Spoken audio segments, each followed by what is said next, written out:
thus far. So now what I'm going to do is I'm just going to start off with an input device. So the input device that I'm going to highlight is just a smoke detector. Yep. As soon as I highlight the smoke detector, now that we're on the on the device information page of our panel software, what we'll find in the bottom left-hand corner now, we've now got these different programming icons. So all I've done here is I've highlighted the input, and in the bottom left-hand corner, we've got the details for that input. So let's have a look through some of these options that we haven't looked at thus far. So I'm just going to extend this out so you get a better look at this. So the first two options it gives me on the list, you can see that these are currently grayed out. The reason why these are grayed out currently is because these two decisions were already made on the previous slide. So we already added the device in as a smoke detector, and we already decided that it was going to be addressed to. So these two options were decided on the add remove page. So that's why we can't make adjustments to this section. But the rest of this option on this list are all adjustable features, and we can adjust these options to do whatever we want from then on in. The first option that we can adjust is the option for location text. The location text is where is a description on where the device is placed within the building. On this section, you've got 26 characters to describe where the device is kept. And if we get any activations on this device, or if this device goes into fault, this information will be displayed on the front of the panel. So let's just say that this device was located in the room that I'm currently in. We'll say it's the training room. Yeah. Training room. I've got 26 characters to describe that. I've got more than enough room, and I can type it all in. So I know if I ever get a fire event on there now, it's going to say that it's a smoke detector and it's the training room and fire. However, if I was new to this site, so let's say I'm part of the fire brigade, I'm not going to know where the training room is. I might have an idea, but I would have to still look around the building to try and find out where this location is. And that's where the next option really comes into play. And the next option we've got on there is the option for zone. And as we all know, a zone is a location within the building where these devices are kept. And on this particular section, what we can do is we can start to divide up our devices to be in specific zones. So we can see we've got zone 1 used, we can use zone 2 if need be. I can put some of them in zone 3. There's no problem at all with that. Is there any reason why my point details don't come up when I hover over a like smoke detector on left? What is it? Is it saying add remove, or is it saying? Well, just hover over it or click on it, or click on one of the devices. Not much happens. This highlights it, and that's it. Strange. Right. What does it say at this top bit? It says add remove devices. Yes, you've changed that the way, yeah. Remember, go to the magnifying glass in the top left where it's got the plus symbol on it. It'll take Sorry. Yeah, no problem. So what we've done here is we've placed these into different zones from one another, so we can start to put it in. But as you can see, I can only add in the number of the zone. I can't add any text in to this particular section. If we want to add text into these zones, what we now need to do is we now need to start using some of the icons across the top of the page. And the icon that we need to use first and foremost, and the first programming icon we're going to use, is the picture of the floor plan, which is this little icon here, which if I hover over it will say view edit zone text. So what I've done so far is I've just placed 3 of my devices all in different zones, zone 1, zone 2, and zone 3. And as I go into this section, it lists out which zones are currently used on this panel. If this panel was part of a network, I would also have another option, which will ask me zones used across the network. And I'll always have an option zones. So I can check to see which zones are available when programming up my system. Once in this specific section, what I can do to start adding some programming text to each of these zones is simply highlight the zone that I'm using, go to the bottom left-hand corner, as we said before about programming, and in there, we've got an option that will ask us what the zone text is.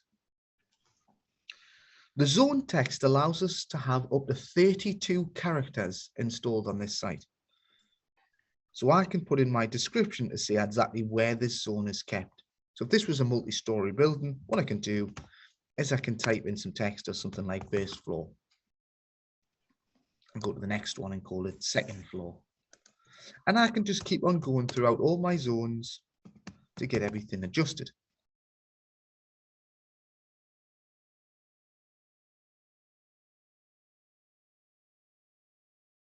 Devices that have got zone numbers. Remember, the panel itself is given a zone, and a lot of people forget about that along the way. So you can see, remember what we said yesterday was that the panel itself is always given a zone out of the way from everything else, so we don't get any confusion or implications on our zone range referencing. So the default of a standalone panel is always zone 200. If this was part of a network, it would be 1700 plus the node number address. So this would be 1701 if it was a single or node 1. But often what I'll do is, even though you might not be using a lot of the panel aspects and everything like that, just to make it clear in my head, what I'll do is I'll put a bit of a description on the panel zone itself. So I can call it the panel 1. And that means if any of these zones are triggered, I'm going to get a reference about where it is and what it actually represents. Once in this section, let's say you're looking through these zones and you're not quite sure what's in any of these zones going forward, we do have an option to view what's exactly being used.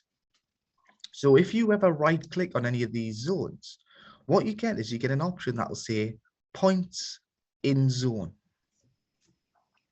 The points in zone option will list out every single device that's placed within the zone that's been highlighted. So in this case, it's zone 2, and it's just telling me that it's on loop 5, address 2, and it's a smoke detector, and there's the text and everything for it. So it's always trying to help us out as much as possible when setting these up. And you'll see now when I go back to my loop devices and start looking at the details, what you'll now find is it now doesn't just reference it as zone 2, it references it as zone 2, which is my second floor. So if I now get an activation on this particular device, what's going to happen is it's going to refer to the address, it's going to refer to where the zone is and the text that comes with it. And it's also going to reference the location text. It's all about minimizing the search. So anyone should be able to identify where it's put into fire, and we can start investigating it further. What I now want to do, now that we've got the text and everything in play, what we now need to concentrate on is an option that's referred to as input action. And what an input action is it's asking what should this device report to the panel as if it was ever triggered. So the standard input action you've got is like your fire events, but there's a few others that you could use on things like your smoke detectors and everything like that. The 3 standard input actions that are used on these types of devices are fire, general alarm, and control signal. And each of them will display and activate differently on the panel if ever selected. So if anyone's never seen these sort of input actions, what I'm now going to do is I'm just going to give you a demonstration on what the input action does when they are triggered. So let me just scroll up here. I'm just going to start the presentation from. And what I've got is I've got a few different input action demonstrations that I can use for you. And I just want to start off with the first one, which is an input action of fire. So an input action of fire is normally the default input action you would use on any of your inputs.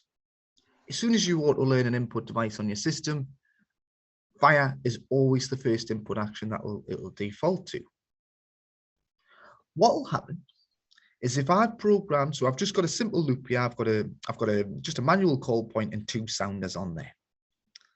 And I've got this manual call point set up with an input action of fire.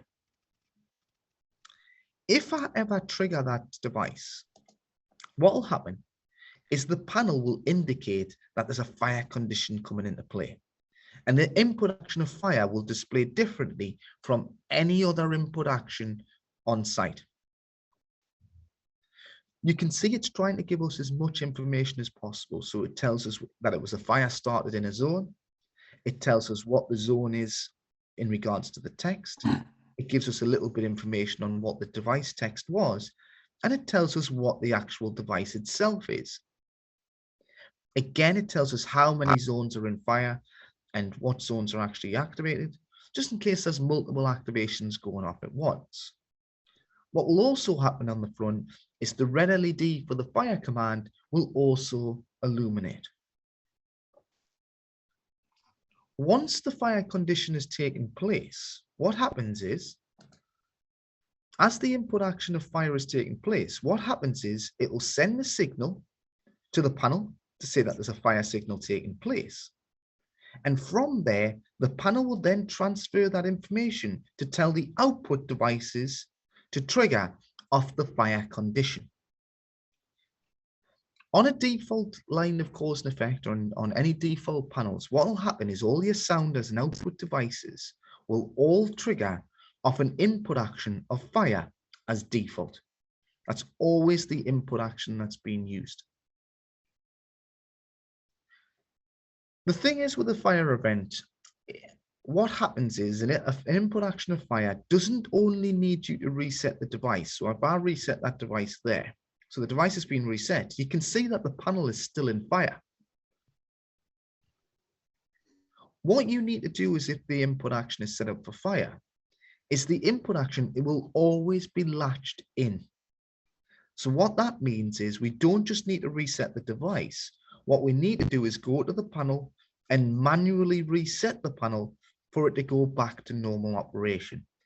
And you can see if I press this reset command on the front of the panel, what happens is my device goes back to normal, my panel will display as a normal condition, and of course my output devices will de-energize.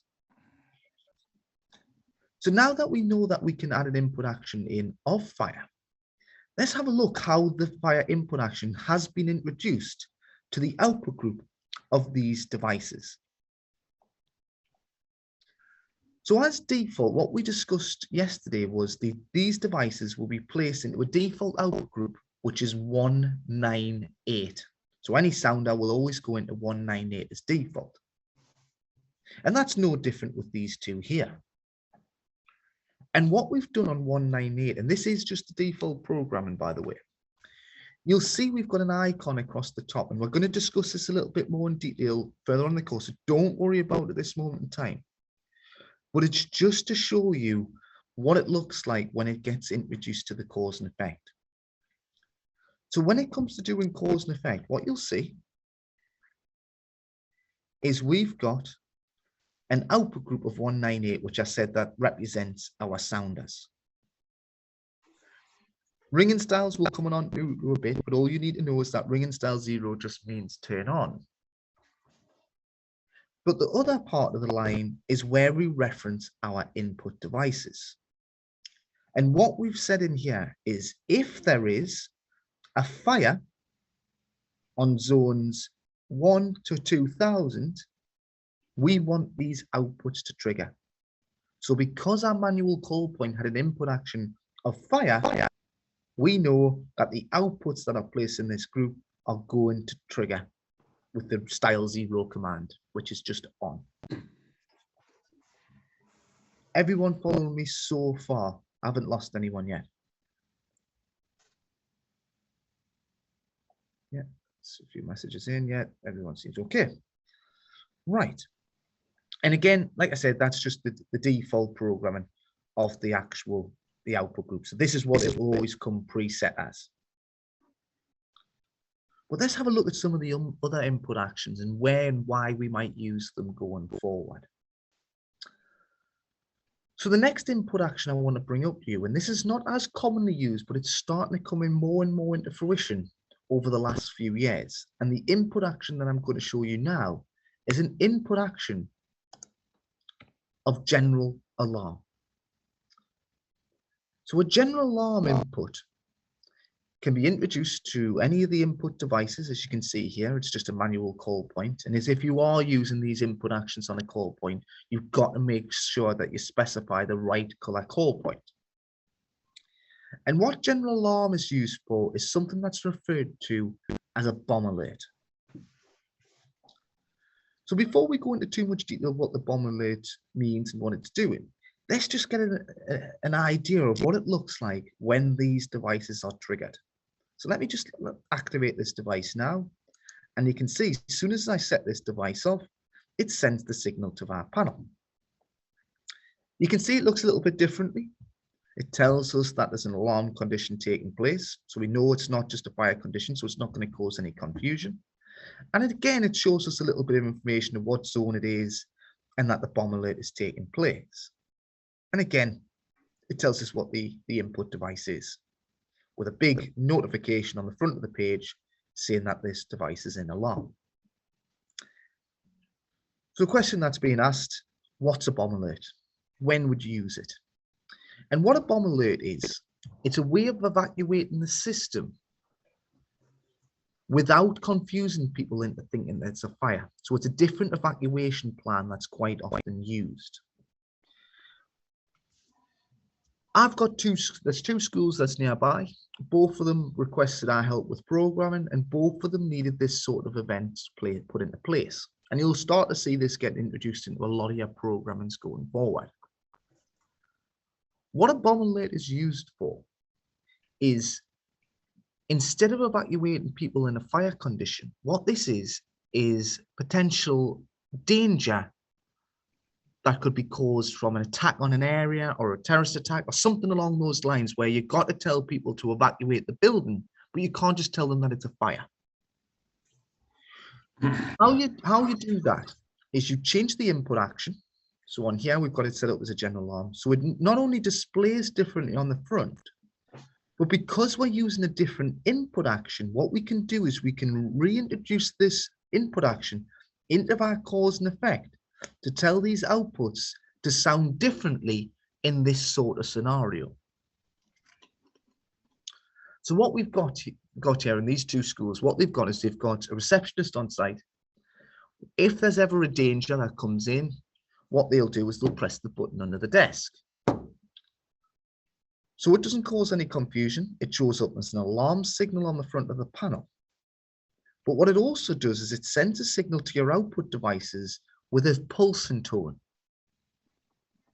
So what that allows the teachers and the students to do is to hear the tone. They know that it's not a genuine fire activation. And what they do in this sort of scenario, because it sounds differently, what they do is they do the separate evacuation plan. The reason why they don't have the same tone on the fire events and the general alarm is because if there's a fire event, what's going to happen is everyone's going to go evacuate the building and go to a cluster point. If there's someone coming in with a weapon of some kind, or I say they've got a gun or something, the last thing we want is everyone piling up in a cluster point, because they're just going to be, it's going to put them in more danger, because they're going to be all gathered together and whoever it is may be causing more damage. So what happens in this sort of scenario, because they hear the tone differently, one of the evacuation plans, what they do is they get off, they evacuate the building and they leave the premises. They get as far off the premises as possible, so then they're getting out of harm's way until they're told otherwise. The other one, because it's a multi-story building, what they do is they've got a plan of lock the doors, hide under the desks, hide in the cupboards, whatever it may be, until the tone is no longer sounding. But it's all about manipulating the fire system to not just look for fire events, but to evacuate the system on other events also. So it's a way of differentiating between these two commands. The thing is with a bomb alert or a general alarm event, What we can do is, because the terminology is different from a fire, we get the option, or we get asked the question, do we want this device to be latched or not? So let's say it was just a mistake, everything's been resolved, everything's been fixed, everything like that. On a general alarm option, I can actually make it non-latching. So no longer do I need to use any manual controls on the front of the panel. Now, because it's non-latching, what I can do is I can go to the device itself and I'll reset this here. And you can see, because we're no longer receiving the signal, the panel will go back to normal and my outputs will all turn off. Everyone following me so far? Everyone gets an idea of what we're talking about there with the general alarm events, yeah? Yep. Yeah. Perfect. In regards to adding them to your output group cause and effect, and I don't want to confuse anyone at this moment in time, I just want to make it as simple as possible before we get into the more complex stuff. But in regards to adding the input action into the output group of these sounders, it's not a lot different than what we've just seen with the fireside. What you can do is you can go to the output group of these. So again, it's 198. But this time I can add in a line of cause and effect that now represents a new input action. So now what we've got is, now instead of recovering actions between 1 to 2000 fire, we've now referenced it to activate on an activation of a general alarm. So that's how we reference the input actions when it comes to creating your output group cause and effect. Like I said, in an output group, you can have multiple lines of cause and effect within it. So you might have one line for an input action of fire. You might have another line for an input action of general alarm. And you might use different ringing styles to tell it the different tones. But it's just to show you how we can add these sort of events and how easy it can be done at this moment in time. Is there any questions on that input action at all? Has anyone got questions on it? Everyone okay? Has anyone programmed that sort of option before, or not the case? Not general alarm. So I've just had a question in there is, so would you need to program a yellow call point as an MCP? So what happens is, what the British standards and everything states is, depending on what color call point you've got, is depending on what the action is. What you'll find is, when it comes to your program, and I'll just escape off this just for a second, and I'll go back to my programming. What you'll see is our software, depending on what input action you select, is dependent on what color call point will highlight up in there. So it'll also help you in that sort of regards. So you can see, if I set up for general alarm, it's going to go to yellow in that sort of sense. So yeah, you've got to make sure. So red call points must be set for fire. So I've got another question in here. Bear with me. Yeah, if it works, silence alarm, security, lockdown button, seals the building. Set up for the announce the fire starting. So yeah, so you use the alarm condition for that sort of. So they use it for signaling to the rest of the site, and it's a different way of evacuating the building as such. But yeah, that's when these sort of actions can really come into play. Right, let's go back to the presentation again. So we've had a look at the general alarm.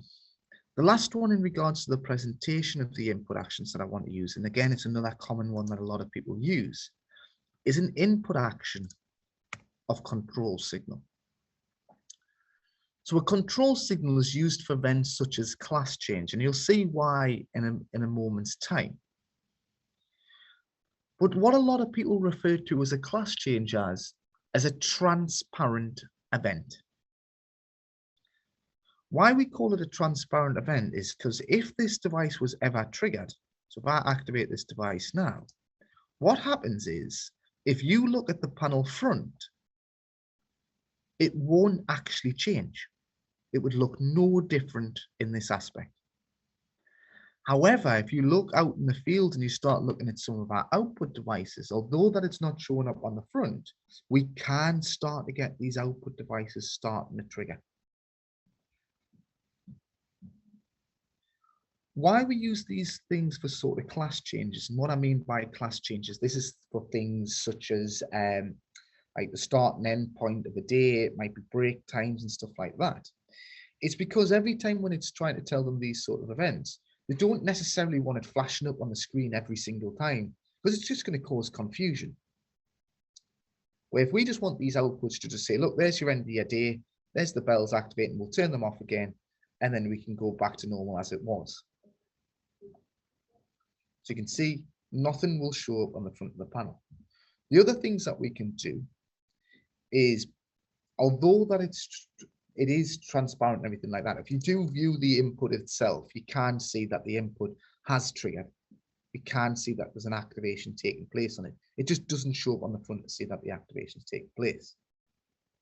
But again, just like the general alarm option, if you are wanting this device to reset and you're not wanting it to be latched, and you're not wanting to have to physically go to the reset of the panel every single time, what we get is we get the option to make this non-latching.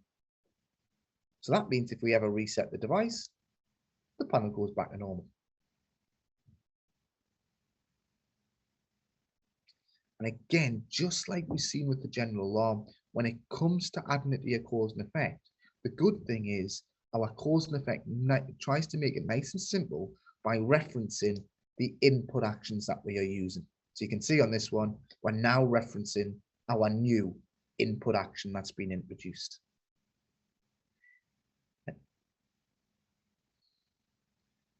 Everyone okay with that input action as well now? Is everyone okay with the 3 main input actions that we use for activations?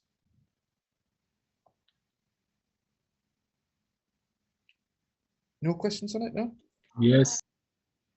Perfect, perfect. Right.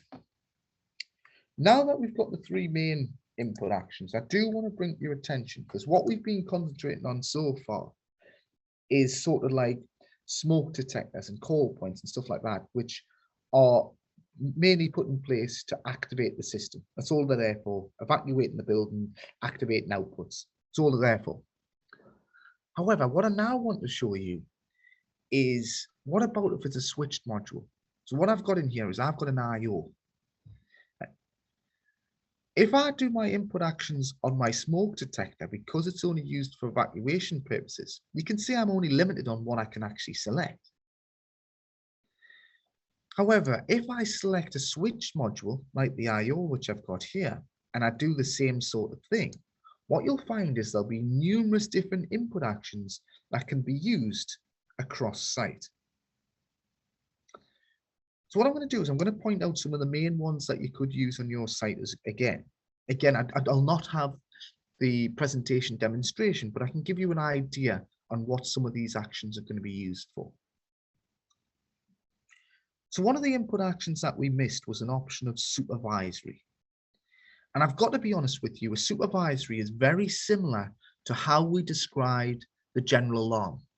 It's just different terminology. Here in the UK, we will always use the terminology of general alarm. That's all what we'll always say. But across Europe and everything like that, quite often than not, they'll ask for an event of supervisory. And it's just the terminology at the end of the day. It's directed in the same manner. It displays on the front of the panel, very similar, just instead of it saying alarm, it'll say supervisory. And it's introduced to our output cause and effect in a similar sort of manner as well. So instead of saying general alarm, we introduce it as a supervisory event. But you can have different activations for different input actions along the way as well. So there's no harm with using supervisory or general alarm for them types of activation. It's all down to which terminology you prefer. The first one that we haven't really seen is an input action of disable group. Any device that's placed into an input action of disabled group, the sole purpose of this input is to disable devices. That's all it's ever going to do. So just imagine a key switch connected to this device. And anytime I turn that key switch, I disable the same set of devices every single time. In regards to programming this, yes, we set up the input action as disable group, but how we choose which devices we are want to disable or not is using the other option, which is a little bit further down in the list. Every input or output device across the full panel, and this is across the network, will have an option of disable group. As default, each and every one of these devices will be placed into disabling group 0, meaning that there is no disabling group put in place. If we are wanting to start setting up a disabling group, all we need to do is to place it in a group between 1 to 200, and that's the group beginning to build up. So if I put this in disabling group 1, what that means is if any other device, inputs, outputs, you name it, are placed in the same disabling group as this switch, what happens is, as soon as this switch is turned, them devices are going to disable. So if I just wanted to disable just a few output devices, all I would need to do, highlight the devices I want to disable, and I'll put them in the same disabling group. If it's an input device that I want to disable, I highlight the input. Again, I get the option for disabling group. I put it in the same disabling group as the switch. And that means as soon as I activate that switch, them two devices that I've just placed into there will be disabled instantly. As soon as I turn, bang, there's them two devices disabled. And the good thing about a disabling group is this will go across the network regardless if it's a Pro 4 or Pro 5 panel. So it's something to be aware of, guys, and it can be quite useful in that sort of setup. Disabling groups work in two different ways. So what I've showed you there is we're talking about a switch controlling it. But what about if we don't have a switch to control them disablements, but we want the same set of devices to disable every single time we come to site? And we don't want to have to go through them individually going, right, it's that device must be disabled, this device must be disabled, and so on and so on. And there is a way around that. And again, it's using the disabling group functions. But what I'm going to do this time is I'm just going to find a few devices and I'm just going to put it onto the next available disabling group. So you can see, I'm just going to place this sound in disabling group 2 and this input in disabling group 2, right? I don't currently have a switch controlling it, but I still want them devices to disable when I want them. And there's two ways we can do it. We can either do it via the key switch that we've just discussed, or we can do it through the panel menus. And you would have seen the other day when Michael was going through the menu structures, when he went the disablement menu, what it would have said was disablement group. Can everyone remember that from day one? Yeah. When Michael would have been showing you that, it would have said that it was not programmed or unused or whatever it may be in that sort of sense. How we can program this up is we place our devices into the disablement group, and to enable this on the front of the panel, what we need to do is we need to add some text to that specific group. How we can add text to a disablement group, again, we must use the icons across the top of the page. And the next icon that we're going to use is this little icon here, which is a picture of a sounder with a red cross through it. This, if I hover over it, will say View Edit Disablement Group Text. And what we do in here is it takes us into this list, and you can see I've got all the different disablement groups to play with, all the way up to 200. If there is no devices in them, obviously it will state them as unused. But the one with devices in will then be enabled on the front of my panel. The thing is, what I said to you guys is it can either be used via a switch or via the panel front. It can't be, one disablement group can't be used on both. You've got to choose, is it going to be via a switch or is it going to be by the panel front? So as you can see here, my disablement group 1 is actually controlled by a switch. So that one's already been the decisions made for it. I can't do that disablement group to the front of the panel. There's no way around that. However, my disablement group 2, because I don't have a switch controlling it, all I would need to do to enable this to be available on the front of my panel is just simply add some text in it. And all I do is I add some text in that represents the devices in that range. So it might be beam detectors or first floor sounders or whatever it may be. And I know that as soon as I go into the menu structures and into disablement groups, this option will then appear to say, would you like to disable first floor sounders? And anything that's in this group will then be disabled. But you've got a choice. Is it the switch or is it through the panel menus?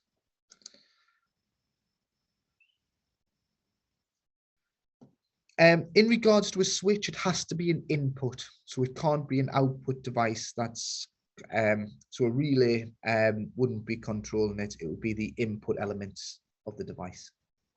So I hope that answers your question, but the relay is an output at the end of the day. If I'm not sure which devices are in these disablement groups, just like we've seen with the zone text before, we can right click on it and we can go points in disablement group. And it'll give us the list of what devices there were. One of the questions that's just been asked for me is, could a push button on the front of the panel be used to disable these devices? And the answer to that is 100% yes. What you're finding in more and more in today is people are using these push buttons to do the disablements. And these input actions that I'm discussing with you guys are going to be no different if you were using the onboard devices. So you can see there's the same input actions. If you're using the interface devices, so you can see if I highlight these, I get the input actions. There you go, it's the same disablements. And I get the same option with my peripheral bus devices as well. The same theory is kept on all of these different devices. So you can see I get all the same options that we've just discussed. And I can use any of them sort of options to program that in. So if it was the push button that you want to use, go into the details, you find the push button that you want to use. So let's say it was this little push button here. You change the input action just like we've seen before to disablement group. And then just put it in our new disablement group number. And we know that whenever this button is being pressed, that disablement group is then going to be disabled. So now this is a new switch that's going to be controlling the disablement group rather than anything else. Is that button then toggled so you can turn it on and off? Yes, toggle push button as default. You can't, so you can't change, select this toggle on that one, but yeah, you can turn on and off by just pressing the button. And it's not affected by the reset? Not affected by the reset, no. One final thing that I will say, because when people are programming these push buttons, remember the push button and the LED are two separate entities.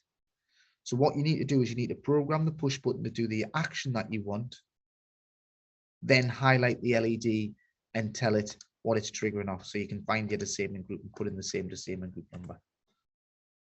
So that's one thing that you do need to remember, guys.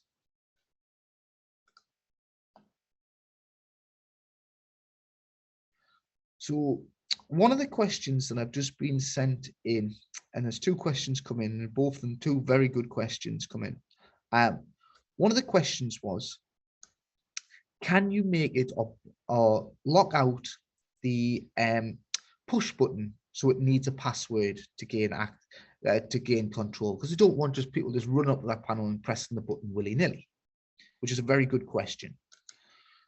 If that is the case, and there is a possibility that people are going to mess on with your panel, you don't want people clicking it by accident. What you'll find is if you click on this button, there is an extra option on a push button that you don't get on any of the other switches. And what that is an option that says blocking rule. Can everyone see that? Yeah. The blocking rule is asking, when should this button not work? And there's a few things that you can set it up for. But what a lot of people, and what the most common programming to block this sort of rule is people will say, can you block it out if the panel is placed in level 1? And we know that level 1 is the basic user, that there shouldn't be anyone messing about, and it requires a password to do any of the controls. Yeah. If that's the case and you don't want these push buttons to work in that particular mode, you can use this blocking rule to your advantage, and you get one of two options. You can either create up a specific output group for it, or the most common setup is choosing a general event. And we are going to discuss general events in a lot more detail as we go throughout the course, because it's definitely used in the output groups, and we're certainly going to be using it for programming some of our systems in a moment's time. But a general event is just a generic statement. It's saying this has to happen.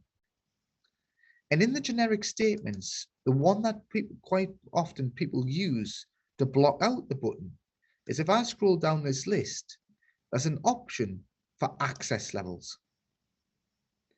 And what people set theirs up to be is to tell the button not to work in access level 1. So I hope that answers your question, buddy. I hope that's that answers what you're after.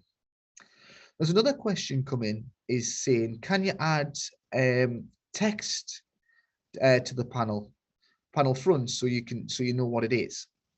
So in regards to, if you wanted on the virtual panel to add some text, you can type into this section and you can start typing in. So if this was my disablement, I can call it disablement group 1.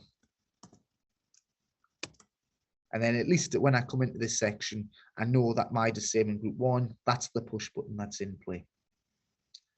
Remember, and this is something that I have had phone calls in the past, this bit here, in regards to the text on these icons and these push buttons and everything like that, it's just the virtual aspect. On the front of the panel itself, these descriptions are given to these devices by a sliding label. And yes, I have had numerous phone calls of people saying, look, I've changed the text in there. Why hasn't it changed on the front of the panel? The answer to that is, it's a bit of paper. You've got to print it off, slide it in, and that'll put your descriptions in play. So don't fall for that one. But yes, we have had a lot of phone calls on that side of things. But that's how we put the descriptions in. And if you are wanting to change the descriptions on the front of the panel, you can gain access to the sliding labels through your Advanced 360 portal. Yeah, I've got a complaint about them sliding labels. You can't always get them back in. You can't get them back in. Yeah, I've had one where you've got it out, typed on it or wrote on it and tried to push it back in. It won't go back in. And I've had that more than once. Normally what I would advise in that sort of situation, because a lot of people think, you know, when you've got the cutouts and everything like that, they think they've got to cut on the outside of the dotted line. You've often got to cut on the inside. So sometimes you do just need to cut it in a little bit thinner than the line's actually thing, and you will be able to slide it in no problem, because there is quite a bit of play between the actual description on the front and the actual outer of the label. So you can cut them in quite a bit thinner and slide it in no problem. But that's probably what I would have to advise in that sort of situation. But okay. But everyone's okay with the disablement groups now. There's no other further questions on that side of things, yeah? Perfect. Another input action that I want to bring to you, so there is quite a few input actions. A lot of them are just self-explanatory and they're just standard buttons, as you can see. Some of the non-so-standard ones is things like key lock, but again, this isn't necessarily what you would set up yourself. So a key lock is a key switch that can be used to change from one access level to another. So it takes you from level 1 to level 2. You wouldn't necessarily have it on a loop-powered device or anything like that. You would normally have the key switch on the front of the panel, but it's just to make you aware what that particular input action is all about. But the only other input action that I want to discuss at this moment in time is the input action at the very bottom, which a lot of you guys should be able to see is fire evacuate. If we set up a device with an input action of fire evacuate, and I activate this device, you would see no difference on the front of the panel. When it comes to adding into your output groups, you would see no difference in that because it'll also trigger on fire events. One of the main differences why fire evacuate has been included on this system is what I said before was what the standard states is anything with a fire input action is always going to be latched. However, because we've changed the terminology to a fire evacuate option, what you now get is because we've changed the input action, we now start to get some options beneath, which asks us if we would like the input to latch in or not when activated. Which means if we activate the switch, it then goes into fire. If we remove the switch, it then resets itself without any manual controls. This is quite often used for when you are communicating an advanced system with someone else's or a third-party product or something like that, where they're communicating not via networking, but via IOs. So if their system goes into fire and you want it to activate ours, what they'll have is they'll have a relay contact. That relay contact will switch when they go into fire, which will send a signal to us, to our input, to put us into fire. However, if we had the input latched, what would have to happen is we would have to resolve the issue on their side.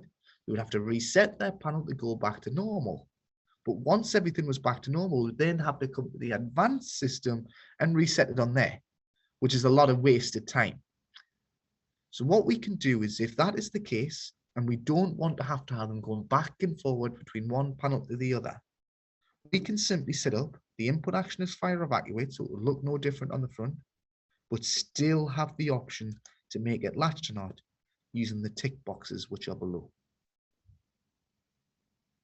And I can simply just untick that option and it will happily activate the system and reset as soon as it's no longer seeing the signals.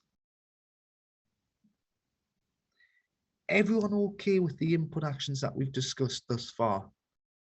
Or is there anyone got any questions on any of the bits that we've covered? A few messages come in. What's going on? No, it seems like everyone's got the input actions off the chat. Perfect. Right. Now that we're happy that we've got the input actions in play, what I'm now going to do is I'm going to continue going down the loop, down the input devices, giving you a little bit more description on what some of these options mean. So if I go down one option below, you'll see I've got an option of fire category. And what happens is on every single device, we'll always categorize the device to help you when it comes to doing your cause and effect. As default, what we'll do is we always categorize your devices as manual call points will always be category A, and everything else will be category B. That is an adjustable feature. And you can change any device to be any category on the list.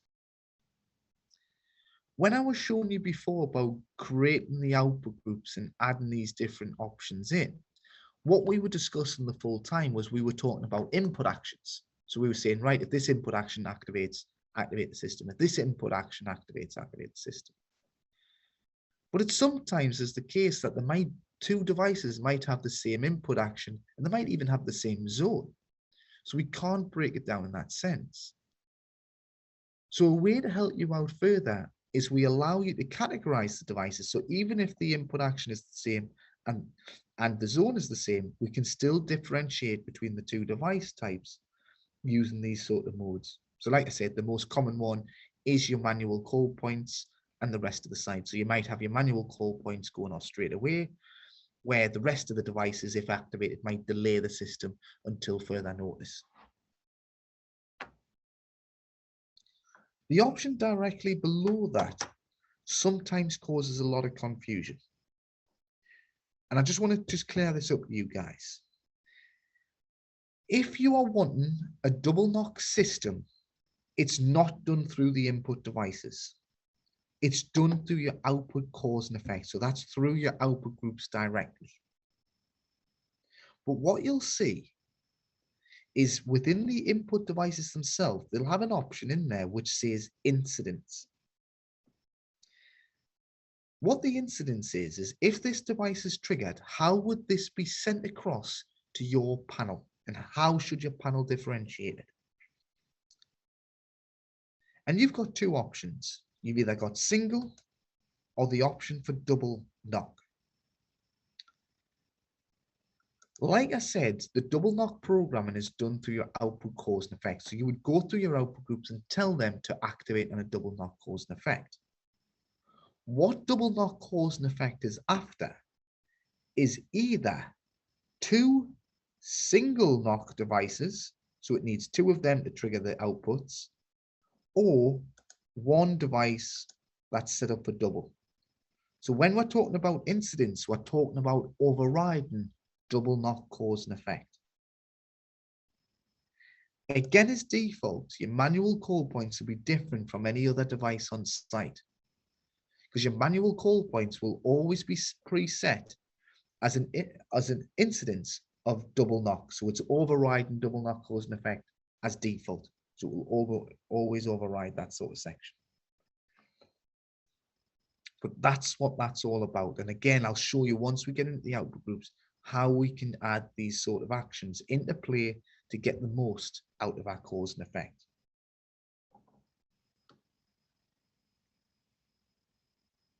Everyone okay with that section? Yeah? Everyone all right with that? The option below has only become available because we set up our panel in a certain way. And what I said a little bit earlier on was I could set up my panel to pull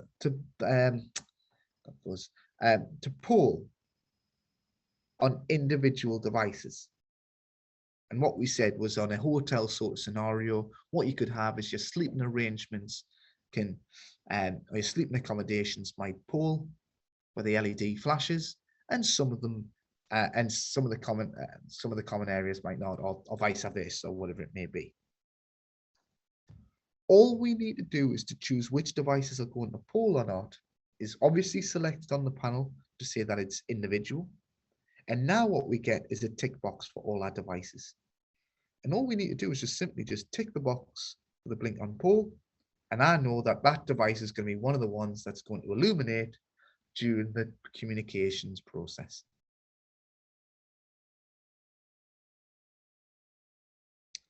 The last options that I want to show you on the input devices are these last two options down here, because we've already discussed the disablement group. And these two options include the SSM time clock and the sensitivity mode.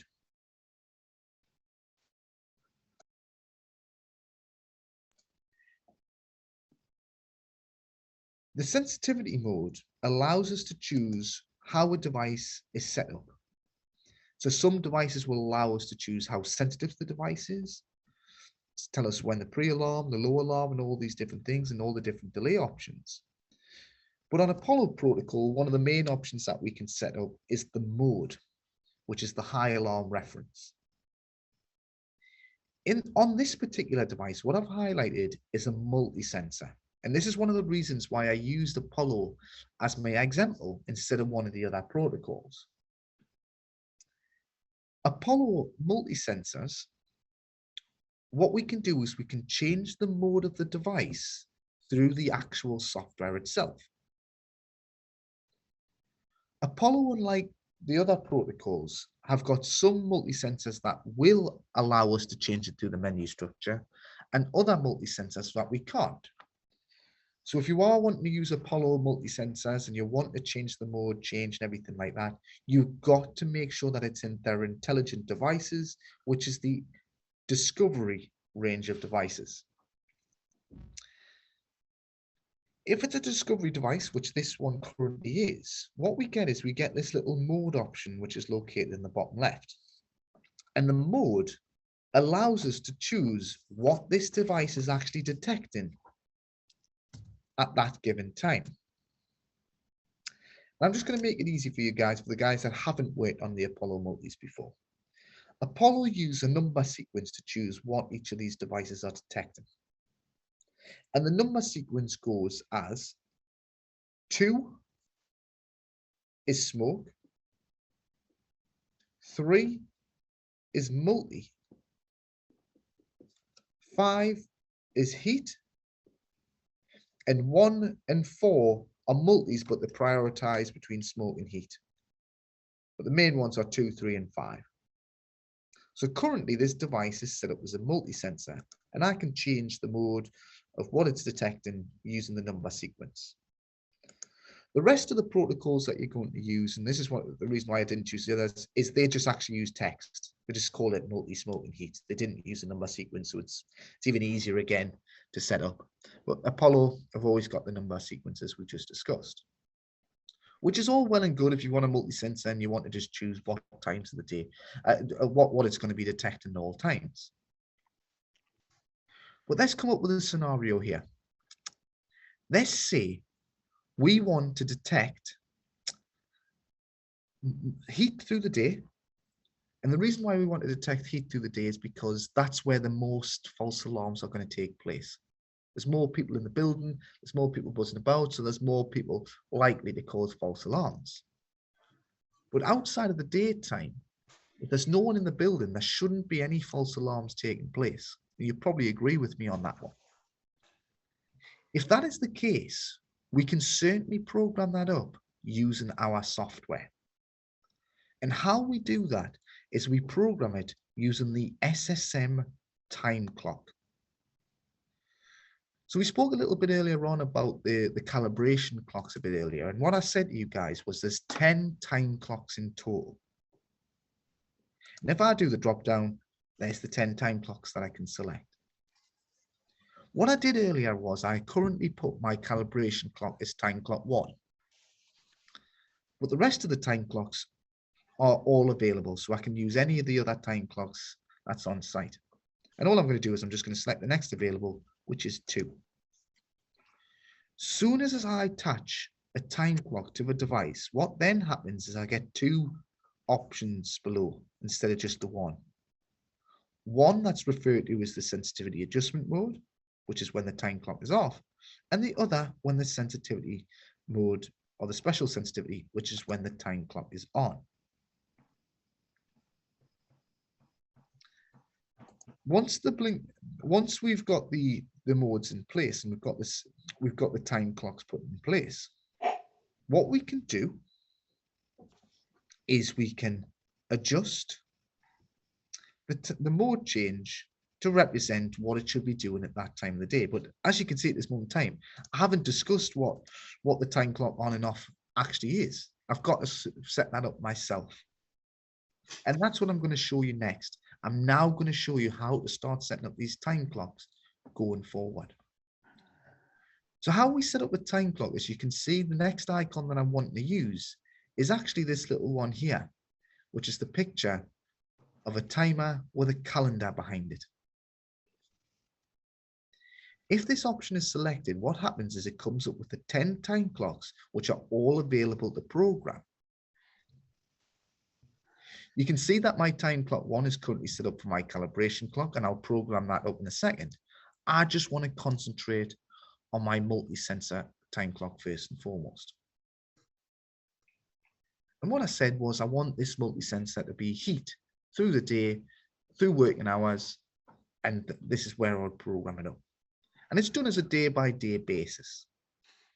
So what you do is you open up the time clock, you highlight the day which you want to program, and in the bottom left-hand corner, you get the adjustments. In each of these settings, you get 3 options to choose from, which range from off all day, on all day, or the one that we're going to use at this moment in time, which is custom. You can see as soon as you select it as custom, you get the options to choose your times in which this is on. So if this was working hours, I can say 9 till 5 is sufficient. Yep. What you'll also see in this list is there's an option for an enable a second time clock. So it might be the case on this particular day, you might have a day shift and a night shift taking place. If that is the case and I need 2 time periods, what I can do is I can enable the second times. And again, I can start setting up the times. So it might be from 8 till I don't know, 11. We have a nice little short shift. And what I can do is I can do that for each and every one of the days that's needed. And again, I do get the option to copy the option rather than program them all individually, and I can start pasting it through. Now that I've got my times in play, it now starts to make sense when we go back to my multi-sensor and we see where it references when the time clock is on and when the time clock is off.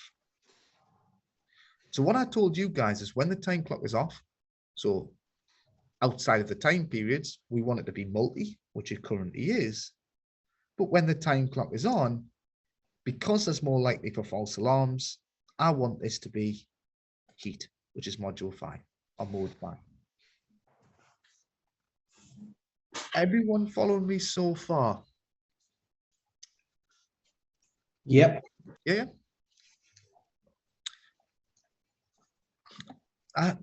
That's another good question. So someone's just sent a question in. It's a very good question. What about, can you control the time clocks? So let's say you want a key switch to choose when it's going to be a multi-sensor and when it's going to be a heat detector. And that's a very good question. So how we can do that? And the answer to that is yes. There's no problem at all with that. So what I'm going to do is I'm actually going to program a switch to control my time clock. And I had a scenario like this not too long ago.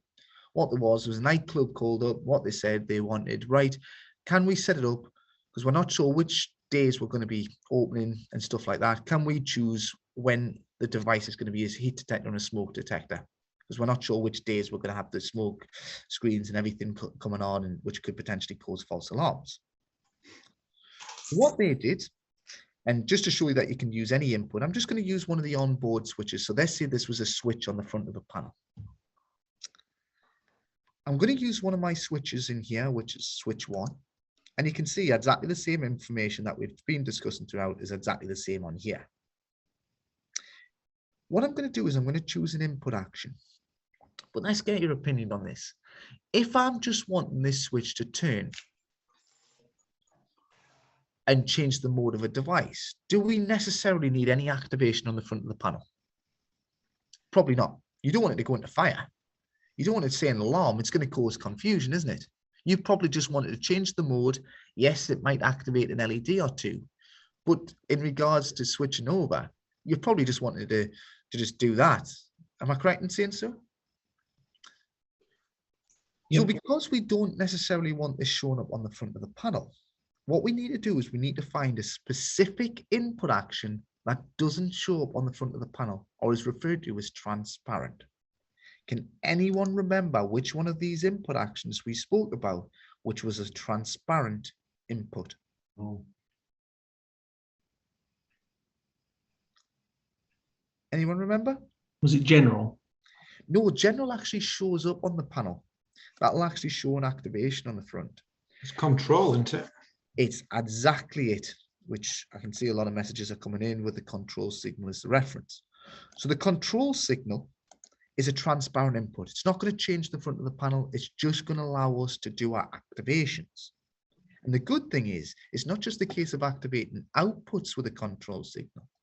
What we can also do on our time clocks is actually attach a switch to the time clocks we are using. And in that case, let's say I'm just going to use time clock 3 on this one. So in this example, what they had was it was either going to be a Friday, Saturday, or Sunday. They weren't sure which days they were going to open, and they were going to turn the switch. So what they did was they chose which days it was going to be. So they actually just set it as on all day for the 3 days that they were going to use. It wasn't anything. They weren't sure what times they were going to be open in that sense. And what they did, instead of just leaving it on every Friday and Saturday and Sunday, because there was sometimes closing on some weeks, and I think it was more down to the COVID situation, what they did was they went to the time clock. They had used that time clock on the use, but what you can do is you can actually right click on a time clock and you can see it comes up with an option that will say add time clock gate. And that means add a switch to control the time clock. If this option is ever selected, what it does is it lists out every single input that's being used across the site. And all you need to do is to find the input that you are wanting to control it, which in this case is the switch. That's set up as a control signal, and simply just click OK. So now you can see it has to be between the times that we've selected, so Friday, Saturday, and Sunday, and the switch has to be activated. And I can use that. I can use that input action on all of them. Is everyone clear with what we've done there in regards to the setup? Is there any questions on what we've done there in regards to the mode changes and everything? Everyone okay? Perfect. Perfect. No, very good. Right. What we've now done is we've discussed the input devices. But what we haven't done is we haven't got on to the actual output devices as of yet, which is going to be doing the activations. And there's not a lot in regards to this sort of setup for an output device. Oh. A lot of the options are going to be very similar. Are going to be a lot of the options are pretty self-explanatory, but I'm just going to go through them just so everyone's clear on exactly what's there. When I highlight an output device, you can see that all the output devices come up with the same sort of options, which are located in the bottom left-hand corner. And obviously the standard stuff like address and type have already been selected. Location, text, and zone we discussed a little bit earlier on. So it's no different to what we've seen on the input devices. But as we go a little bit further down, that's when the changes really come into play. I'm going to just leave the output group just for a moment, because this is really the main programming aspect of an output device. And this is the one that we're going to be discussing in quite a lot of detail over the next half an hour or so. But what I'm going to do is I'm just going to skip down to the actual tick boxes on my devices and just explain what these tick boxes are actually using before we actually get onto the output groups. So we get 3 tick boxes here. Each of them represent a different option. So the first tick box, what we've got is the May silence command. And as default, any sounder device and only sound devices will be ticked for this particular option. The May silence command represents if someone has an activation and then presses silence, do you want this output to de-energize? And in a sounder's case, and especially on this case, this sounder is told to de-energize, to turn off. As default, your relays and your beacons will not have this option ticked. So anytime you press silence on the panel, them devices will continue to activate. But again, they're all programmable options and you can tick and cross whatever you want on any device going forward. As I scroll down a little bit further, we've got the option for May walk test. The May walk test is an option that can be introduced to the panels.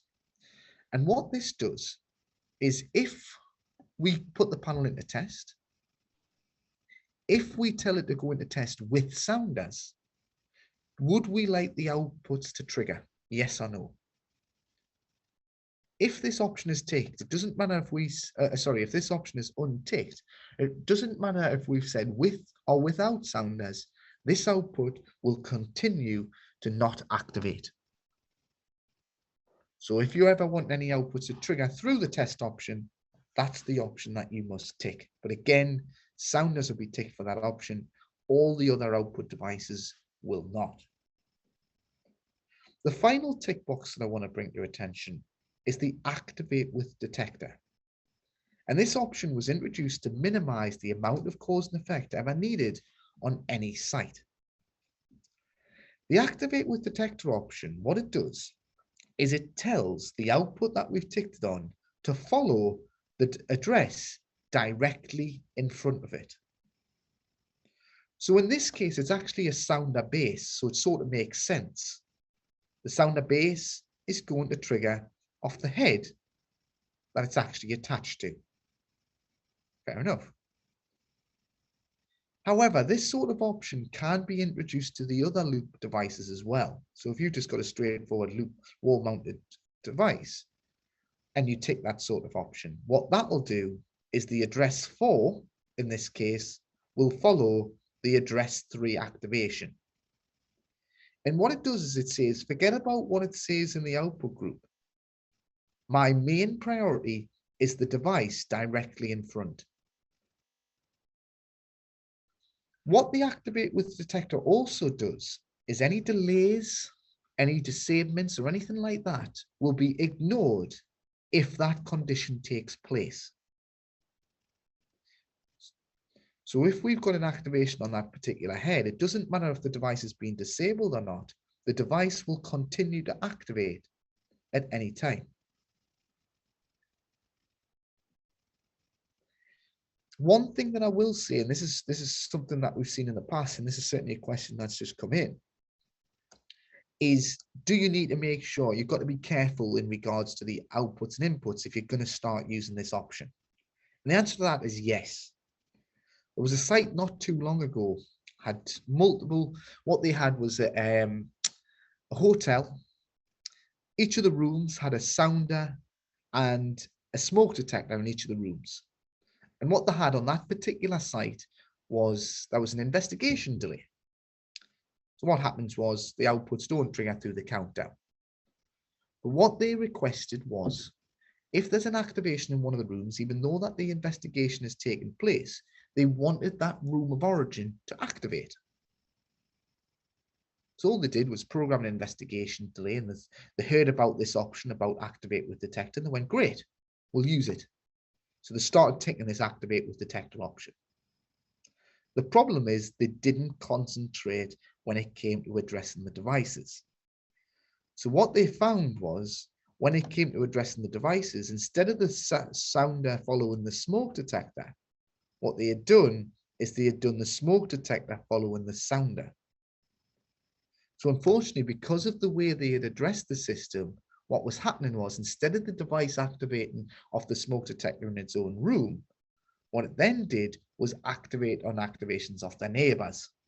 So that's where you've got to be a bit careful in regards to the addressing. If you are going to be using it, please make sure that you pay attention to how you've addressed up the system.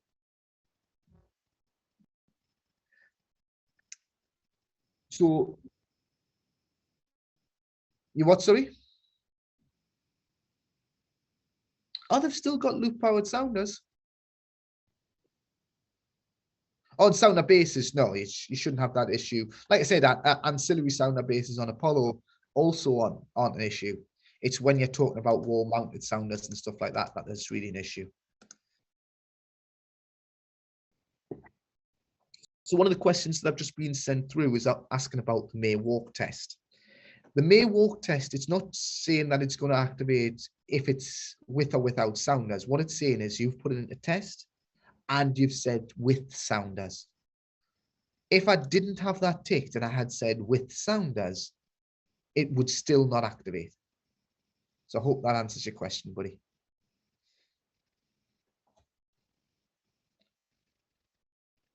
But that's the tick boxes that we discuss on this course. There is an option at the bottom for purpose. I've got to be honest with you. I've never been involved with a site where anyone's ever had to change the purpose. I can't even think of a reason why anyone want to change the purpose of a device, but it's how it displays on the front of the panel. Would you like to say it's a sounder? Would you like to say it's a relay or whatever it may be? I can't think of a reason why, but it's there in just in case anyway. Yeah, that with purpose, if you turned it away from a sounder to say a relay, would that mean it tried to monitor it or not monitor it? So if you change the relay, it just treats it like a relay. So it makes no difference to the actual function of the actual circuit. No, doesn't do anything different in that sense. So all right, fair enough. Doesn't really do any. It's not really used. I've got to be honest with you. I've never used it on any of my sites. No sites that I've been involved with has ever used it, but it's in there just in case. But yeah. Right. The main thing that we need to do on an output is an output group. And what I sent you guys was yesterday, there's always the default output groups created for us. So as you can see, each of these devices are placed into the default output group. And to gain access to the programming of the output groups, we need to use these three icons which are located across the top of the screen. The icon that I'm going to use first is this one here, which this icon is our view edit output group cause and effect. Soon as I go into this section, you'll see that all my default output groups will already be pre-programmed for me. And these default output groups are exactly like we discussed yesterday.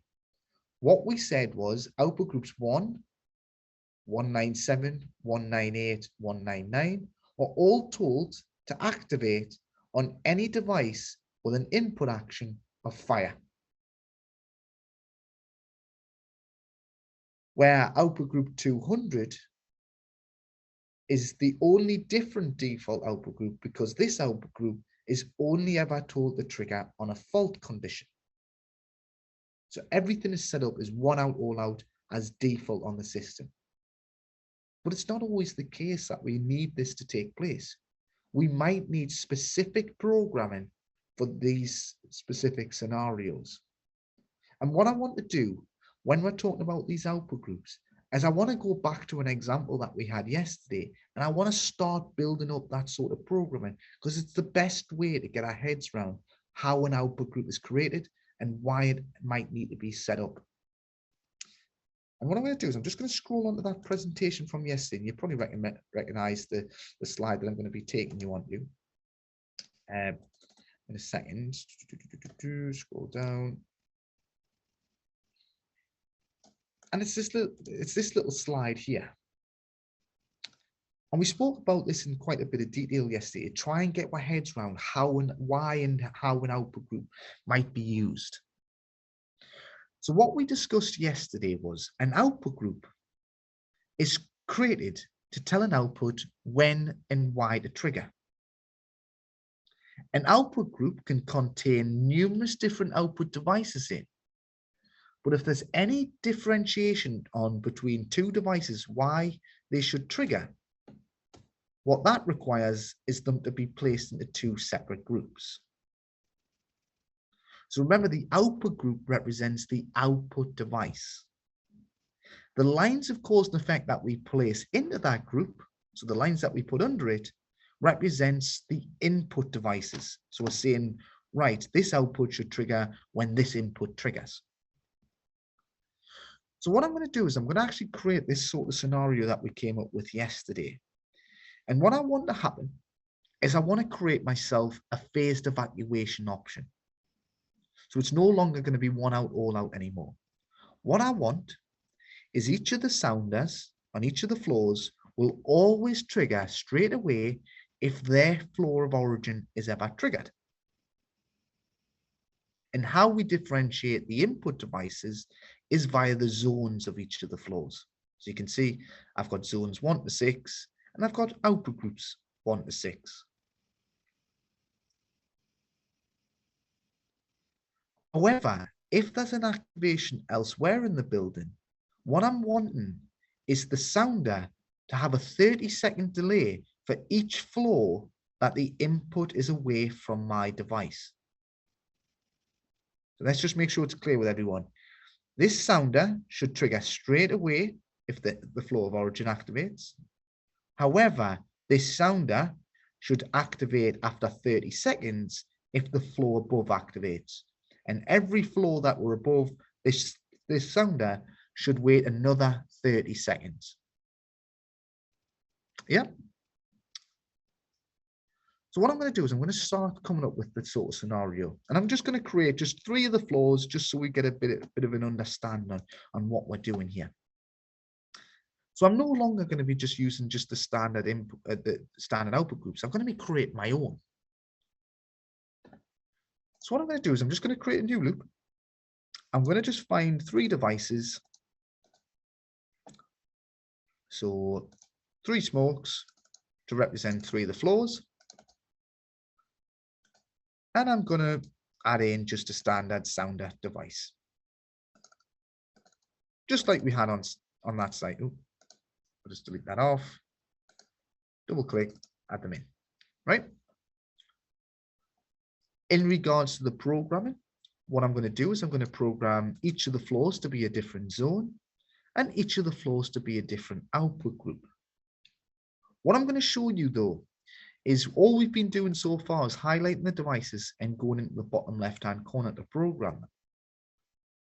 If it's just standard options that you're changing, such as text, zones, or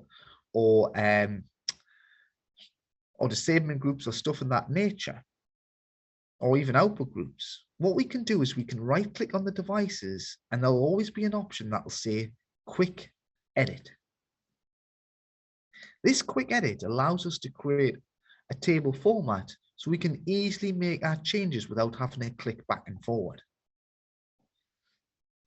So what I said was I'm going to do the first floor as zone 1, I'm going to do the second floor as zone 2, and I'm going to do the third floor as zone 3. Perfect. Again, because our outputs can't activate in the same manner, what I'm going to have to do is move these into 3 separate output groups. So I know that output groups 1, 197, 198, 199, and 200 are all currently being used as default, one out, all out. So what I need to do is I need to move this into the next available group. So what I'm going to do is I'm going to move this in output group 2. I'm going to move this in output group 3. And the third floor is going to be in output group 4. And you can see, as I'm putting these devices into these groups, it starts to tell us that these groups are undefined. They are no longer in the default output groups. So what that means is I have to physically start to program these groups up. Everyone following me so far, we know what we've done here, yeah? Once we've divided them up into different groups and we've divided these up into different zones, we can now start the programming process for these particular devices. And what I'm going to do is I'm just going to concentrate on this particular floor. So this is floor 1 and this is the sounder. So the first thing that we need to do is, now that we've divided them up, is to go into that output group cause and effect. And you can see groups 2, 3, and 4 don't currently exist, but we can create them up ourselves. So when you highlight any icon on your system, and I am going to be providing you with this presentation as well after the course, what you'll see is we can create the output groups using these 3 icons. If any of these 3 icons are selected, these are your 3 main programming icons. As we go into the icon which we've selected here, what happens is we then get this row below, which asks us what we would like to configure. And we can use each and every one of these icons to help us create our programming. As we discussed a little bit earlier on, what happens is a device, so an output device, is placed into a group. So that's what represents the sounder. So in our case, output group 2 is our first floor sounder. The line that's underneath it represents what input devices we are covering via zones and input actions. And the ringing style tells us what should happen when this condition takes place. So it's all about outputs, input triggers, and what should happen when that condition takes place. So now that we get an understanding of what's sort of going on, what we're going to do is we're going to create our own output group. And there's 2 ways we can either do this. And it's all down to personal preference, guys. There's no wrong answer with this. You can either, to create groups and create your cause and effect, you can either use these icons which are located across the top here. So you can see we've got everything from add output group, deleting output groups, to all the different input triggers that we're going to discuss. Or if you don't want to use these icons and you're not quite sure what these icons mean, What you can do, and this is often the one that I use because I find it a lot easier, is just simply just right click on the page and it just lists out what it says in this top left hand corner is Word format. So you can just read what it says and you can just add them in that sort of regard. So what I need to do is I need to create my first output group. I need to create my new one because that's the main priority. And the output group that I'm wanting to create is for this particular sounder. This is the sounder I'm wanting to concentrate on. This one here. I know that the output group's a bit different to what we've actually got. So we've actually got groups 2, 3, and 4. But this is the group that I want to create. And the first thing that I must do is tell this sounder to activate on its main priority. And the main priority for that is the device that's on that floor. And the way how we've differentiated it is using zones. So zone 1 represents that floor. So that's what I'm going to concentrate on first. So let's start that process. So what I've done is I've right-clicked, I've added a new output group. Great. It's output group 2, so it knows that I'm going to be creating group 2. And I can put a little bit of description. And again, this is something that I often do. So I often give it a little bit of text to play with. So I know exactly what each of these groups are doing. So I'm just saying that it's the first floor sounder. Perfect. Once we've told it that we are creating that first floor sounder output group, it then asks us, right, what should be triggering that first floor sounder? And we've got all these different events that we can use to tell it when and why to trigger. So what we do in this sort of scenario is we choose one of these events. And the one that I want us to concentrate on first, and this is going to be the option that you guys are going to use on the majority of your sites. It's the option that we use on all your default programming. It's the option that you would find they're going to use the most often on any programming site. And it's very rare that you don't set up this one. And this one that I'm referring to is zone range. If zone range is selected and then you click OK, what it then does is it starts to bring up a page that you can see here.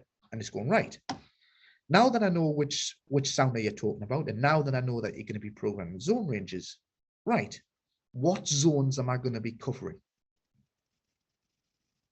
And you can break it down to cover whatever zones you want using the up and downward arrows that we've got in here. So I can go from all zones.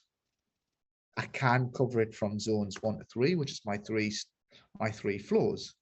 Or, and this is what I'm after in regards to this programming, if I wanted to just trigger off the floor of origin, I can just put in just the floors that I'm covering. So you can see I'm using from zone 1 to zone 1. So there's only one zone covered on this programming at this moment in time.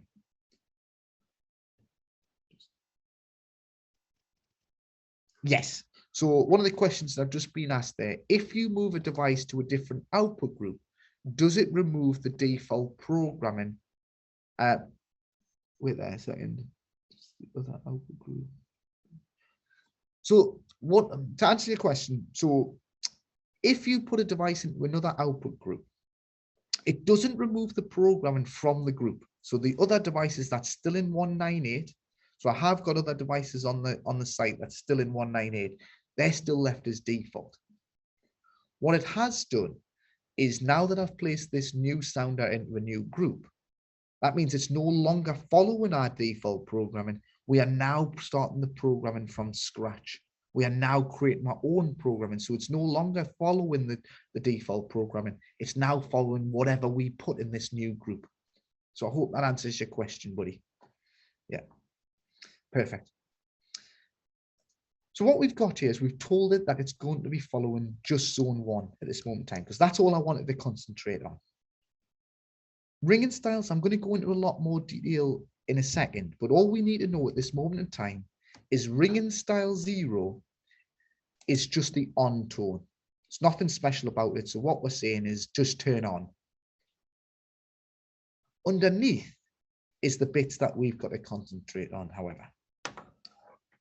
And what this is saying is it's asking us the question is, right, I know what zone I'm covering now, which is zone 1. But underneath, it's asking, right, what has to happen within that zone for my sounder to trigger? And what we've got now is we can start to tie up some of them loose ends that we discussed when discussing the inputs and all the different actions and everything put in place. So before, what we said was what you can do is you can change the input action of a device. What we've got in here, up this left-hand side, you've got all the alarms, which covers a lot of the programming that we've been discussing throughout. So what we've got in this section is all the different input actions that we've been discussing. So there's the input action of fire. There's the input action of supervisory. There's the input action of just general alarm. And also there's the input action of control signal. So depending on what input action we are using is depending on which ones we can tick. And like I said, you can tick multiple events if need be. You can tick and cross whatever options you want in here. By all means, be our guest. You can tick anything you wish going forward. However, we do have other options in there which we've been discussing as well. So one of the things that we said before was things like double knock. And what I told you guys was, is if you want to set up your system to be double knock, it's not the case of going to the device and setting it up on that. No, no, no. How you set up a double knock system is through the output group cause and effect. And how a double knock cause and effect is set up is not by setting up for fire, because this fire is just after one device to go into activation on an input action of fire. However, the option below that is an option of double knock. Remember, if you are using double knock as your cause and effect, so remember what we said before, double knock is either 2 single knock devices or 1 double knock. Remember, if you are wanting to program double knock, however, if you tick this option, remember to untick the fire option, which is always ticked as default. The reason for that is fire is after 1 device. Double knock is after 2. And all you're saying is if these events happen in this particular zone, you want the output to trigger. Well, if it's already triggered on the first device, what's the point turning it on again on the second? It's already triggered in that regard. So it's pointless in that sort of setup. So remember to tick the correct options that you need. Again, if I go a little bit further on down the list, categories. We spoke about you can choose different categories on our devices. And what we said was category A, as default, was our call points. And category B was everything else. So again, I can choose what sort of devices I'm wanting to cover by just using these tick boxes to my advantage. As we go through the list again, there is some standard stuff. So it's asking if we want any disablements in there, any faults, warnings, all these different things which are pretty self-explanatory as well. But the main ones that you're going to use is the ones in the alarm. So let's go back to my scenario. What I said was I wanted my device, this sounder, to trigger if this device goes into fire. Nothing special, no double knocks, no special input actions. It's just if it goes into fire. So in my case, all I would do is I would tick the fire option. One other thing that you might want to have is there's one thing that we haven't discussed, and it's this little option in this top right-hand corner, which is another option that can be selected, and it's the test option.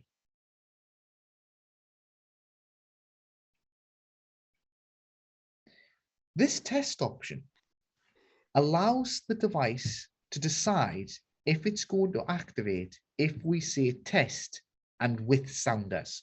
So now we can specify which devices are going to be triggering of which inputs across the site. And these test options mean 2 completely different things. Test alarm, which is the most common tick box ticked for test, means that we've put zone 1 into test and we've activated one of their devices. And obviously we've said with sounders. Perfect. In test state doesn't mean that we've activated the device.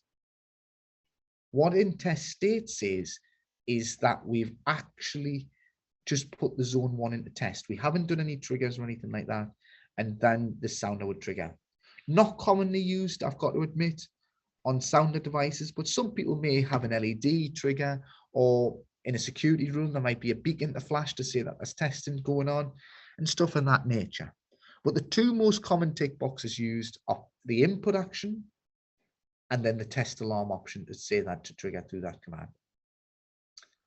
Once I'm happy that I've got everything covered from the zone to the actions to the ringing style, all I need to do then is just simply press the OK command, and hey presto, there's my group 2 I've created for my first floor sounder, and the line of cause and effect that we've put in there is zone 1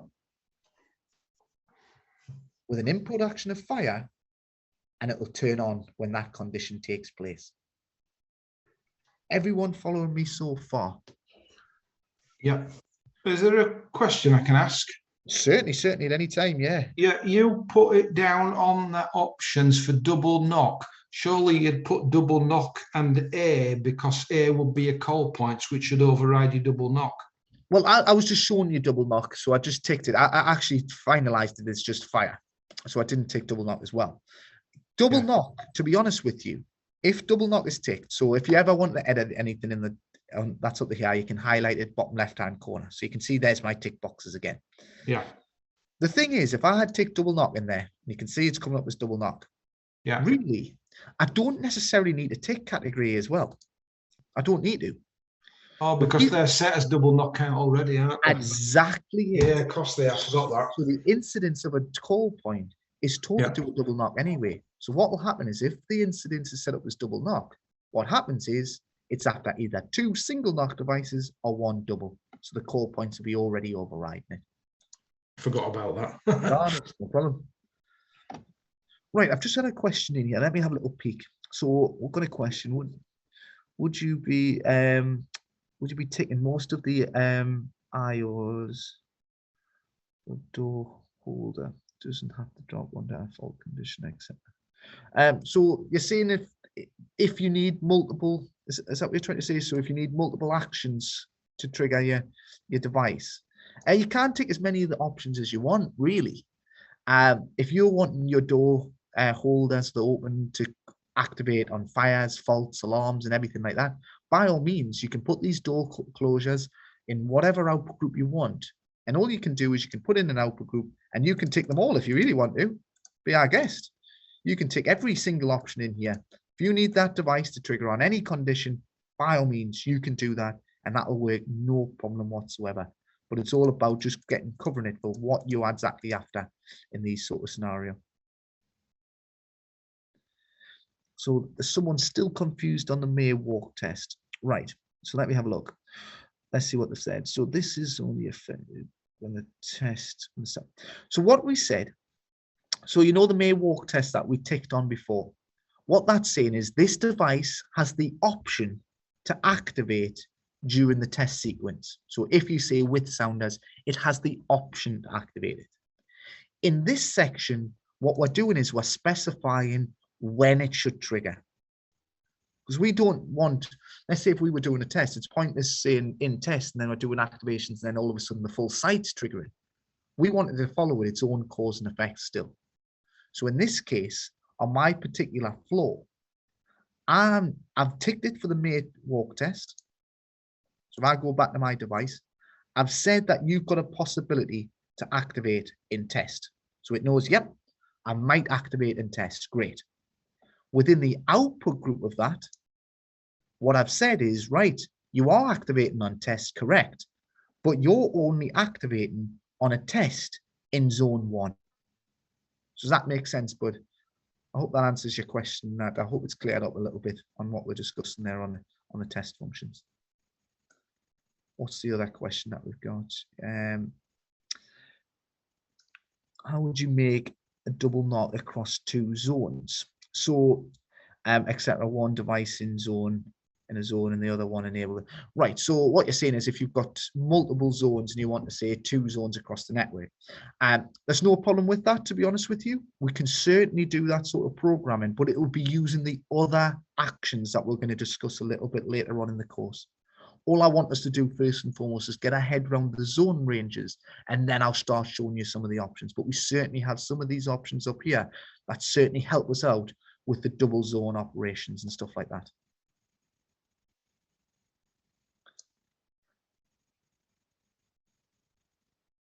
So the question is, if you deselect the walk test option on the device, if I deselect the may walk test on here and I put it into test with sounders, it will never trigger during the test option. So I hope that answers your question, but yeah. I need that ticked if I ever want my outputs to trigger. So by ticking it, I've given it the option to trigger through the test function, and now I've included it within my cause and effect. Yeah, it's it's to cover all scenarios. We don't know what sort of sites these are. That's the thing. We don't know which. So there might be certain devices that might be a no-go for testing. It might be, whoa, I don't want that sounder triggering. It's in a private area or whatever it may be. I don't want it going off. So like a hotel scenario, you might not want the sounders in the rooms going off because all of a sudden everyone's kicking up a fuss when you're starting to do your testing, just in case you made a mistake. But like I said, they're the sort of scenarios that could take place. Right. So far, what I've discussed is just the flow of origin. I've talked about the zone 1. So in my example, I've concentrated on this sounder and I've added this particular flow worth of inputs in there. But what I said to you guys yesterday was a common mistake, and this is what we see a lot on a lot of sites, is they'll create an output group, which we've already done.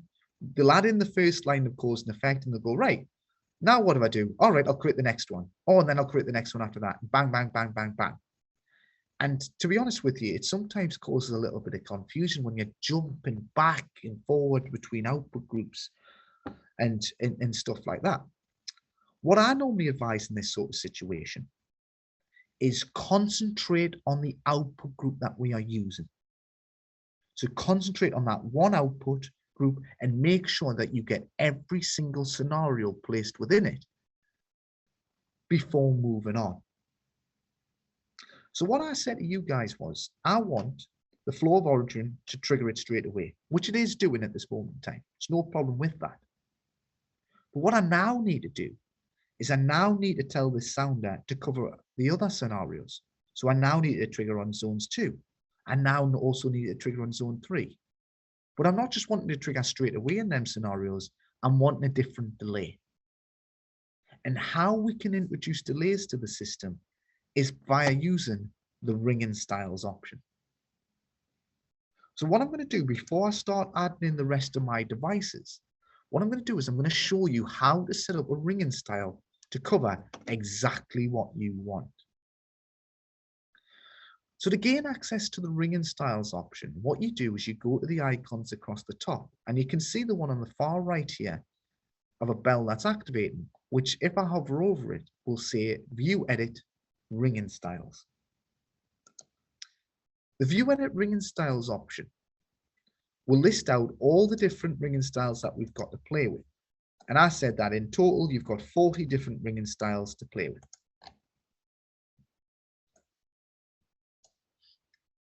The idea is, as default, we'll pre-program 2 ringing styles for you.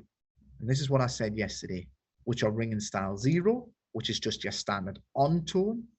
And you've got ringing style 1, which is a pulse tone. The rest of the ringing styles, by all means, be our guest. You program them up to do whatever you please. How you program up a ringing style?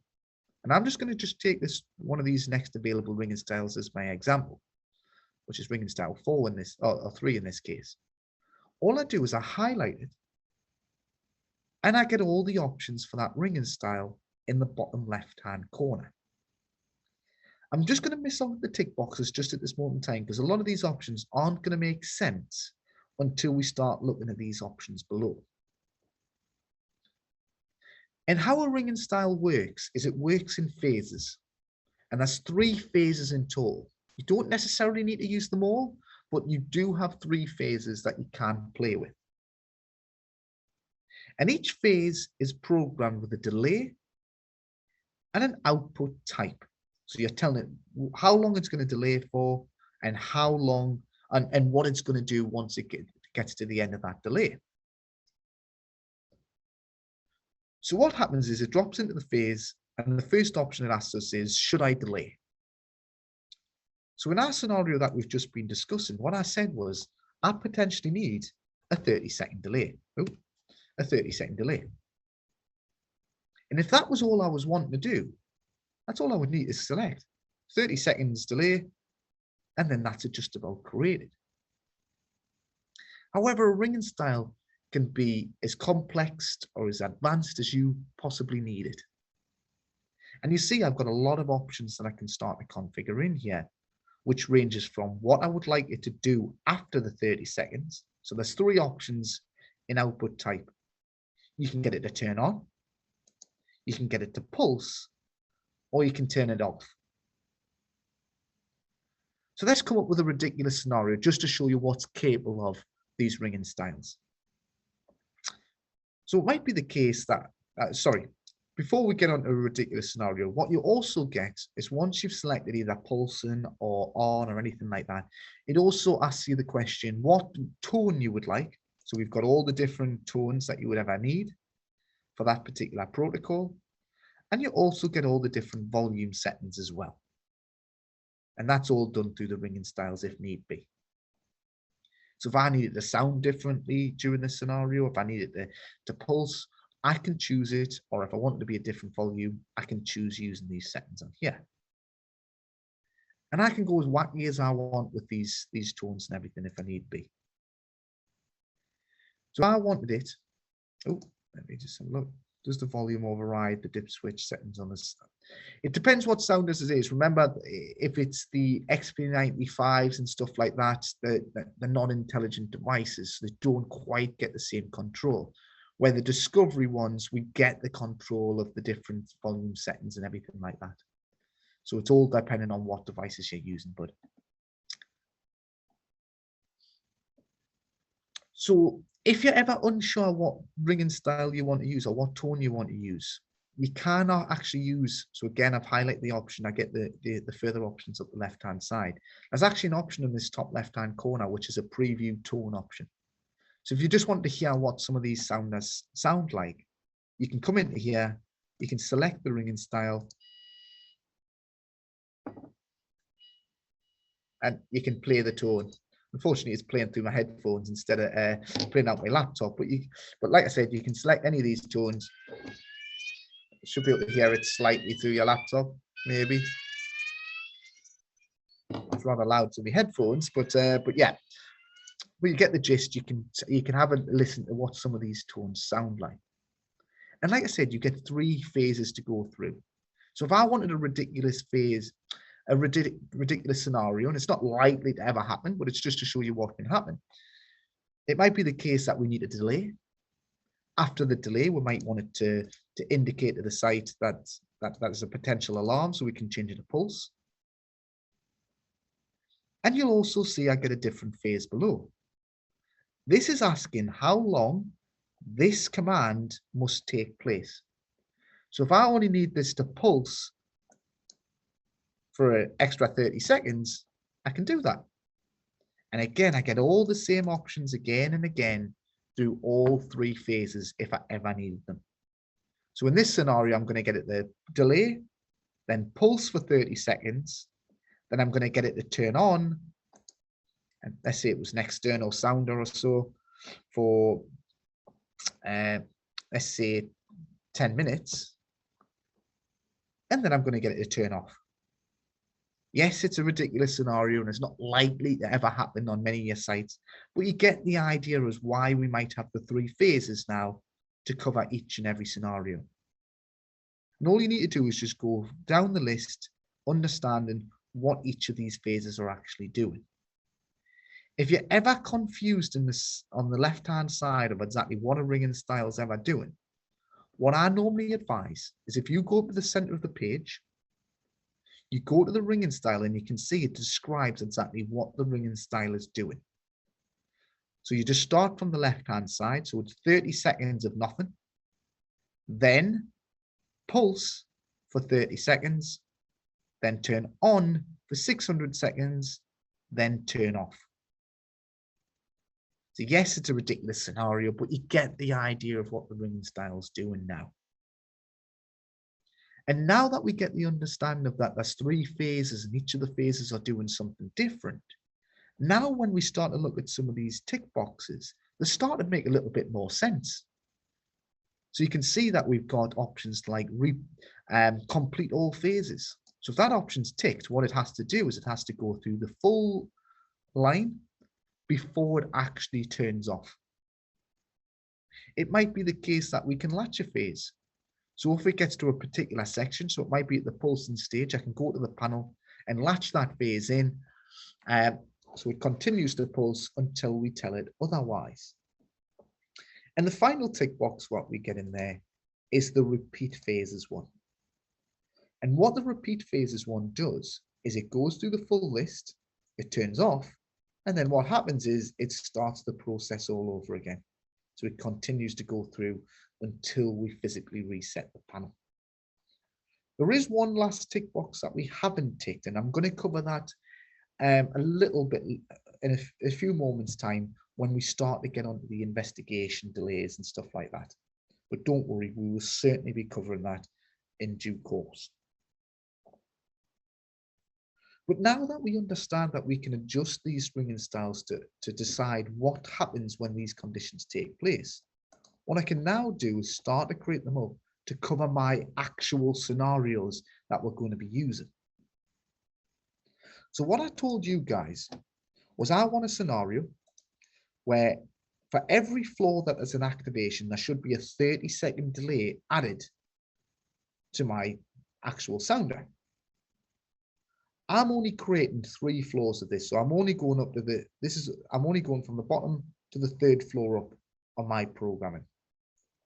So what I'm saying is there's going to be no delay on this particular device. There's going to be a 30-second delay if this device triggers, and there's going to be a 60-second delay if the device above triggers. So I only need 3 ringing styles to cover my scenario.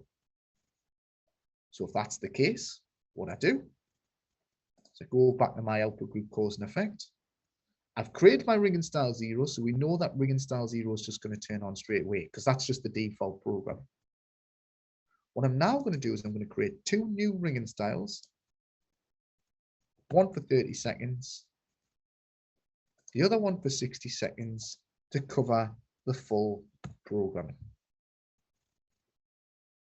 Another thing that I do that again, it's not a must, but you'll thank us for it in the long run when it comes to doing your programming, is although that I've created up a new ringing style for this, what I'll often do is there's an option in there for description, which allows you to put some text in there to just describe what the ringing style is doing.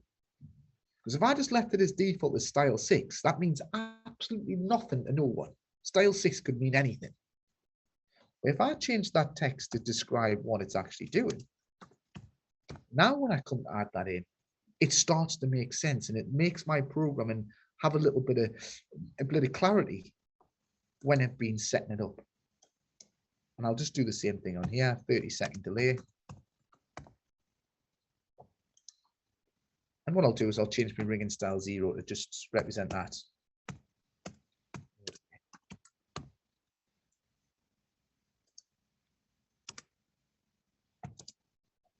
On no delay.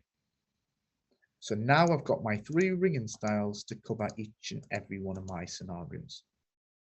Everyone okay with the ringing styles option bit? Has anyone got any questions on it, guys?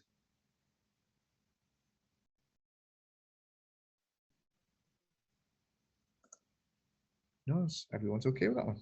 No problem at all. Once we're happy with them ringing styles, what we can now do is go back to our output group cause and effect, and we can continue on with our programming. So again, I'm just going to concentrate on my output group 2 because that's my first floor soundness. If I want to add in another line of cause and effect to this group, what I can do is I can either use the icons across the top to add in the zone range again, or I can just right click on it and I can add in any of these events. So what I would do next is I add in another zone range and I need to cover the other floors on site. And just like we've just been seeing previously, what we can do is we can select the floor of origin, which is represented by a specific zone. We can choose the input action that we are using.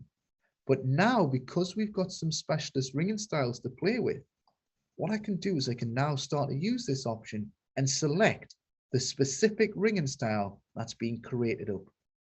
So you can see now I've got that description in there. I can now understand that this is going to be my 30-second delay. Bang. Okay.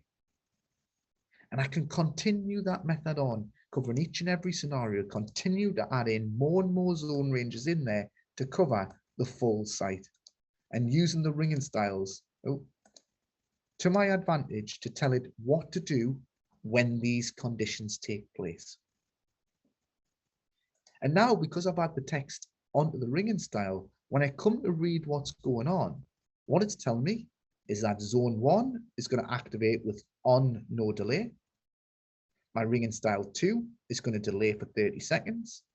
And my ringing style 3 is going to delay, my zone 3, which is my third floor, is going to take a 60-second delay before activating my first floor sounders. Does that make sense to everyone? Is everyone understanding what I'm doing there in regards to creating the groups now? And is everyone comfortable with the zone range elements of the site?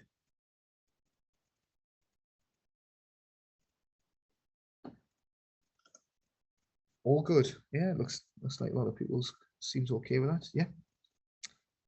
Once I've covered each and every scenario on that particular output group, all I then need to do is I've got all my input devices in that group.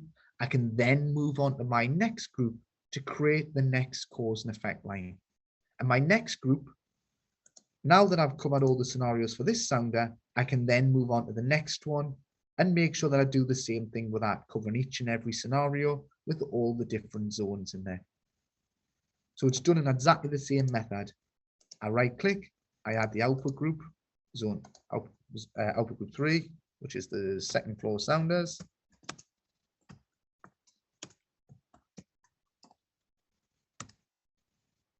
I select the zone range, I choose the zone which I wanted it to trigger off, and then I select the correct ringing style, no delay. And bang, bang, bang, bang, bang, making sure that the correct zone represents the correct ringing style. So one of the questions that I've just been sent in there is, do I need to select test on the other zones? You can do, but the only reason why I didn't on the other zones is because, remember, my test sequence is only for 10 seconds. The delay on my ringing styles is 30 seconds and 60 seconds, so it wouldn't actually activate them. So that's why I didn't actually tick them.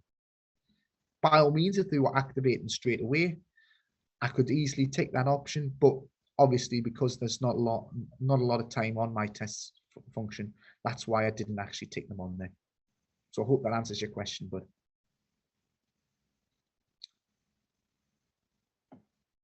So is everyone comfortable with what we're doing here in regards to the zone ranges, the output groups, and adding the cause and effect with the ringing styles in there? Is everyone okay with that now? Any questions on this section? Because like I said, this is the most common program that you're going to get is zone ranges and output groups. It's all a case of getting the ringing styles and the zone ranges, everything in play. Is there any questions whatsoever on this section? Or is everyone okay for me to move on from here?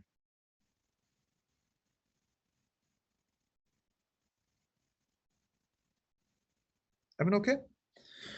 Perfect. Right. What we can do, I don't know if you just want a quick 5-minute break. Is that Is that okay for everyone?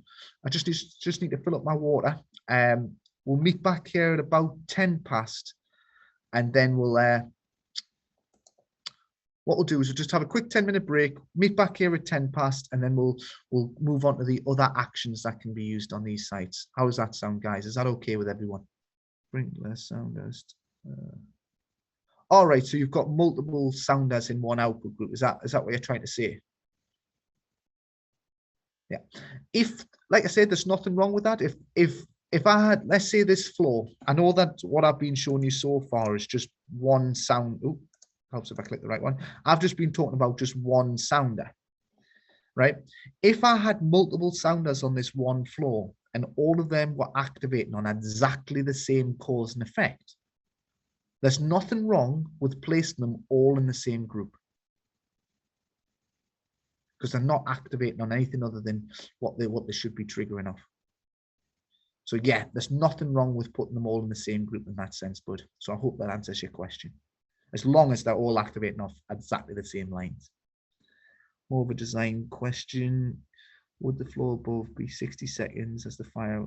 Oh, yep. Yeah, so on my scenario, if I was creating this flow, because there was only one flow difference either side, it will be a 30-second on each side on that sort of programming. So this output group would have a ring and style 0 on the zone 2 and ring and style 5, I think, a program for the 30-second delay on zones 2 and on 3 and 4, 3 and 1. So I hope that answers your question as well. Right, if that answers your questions, what we'll do, we'll just have that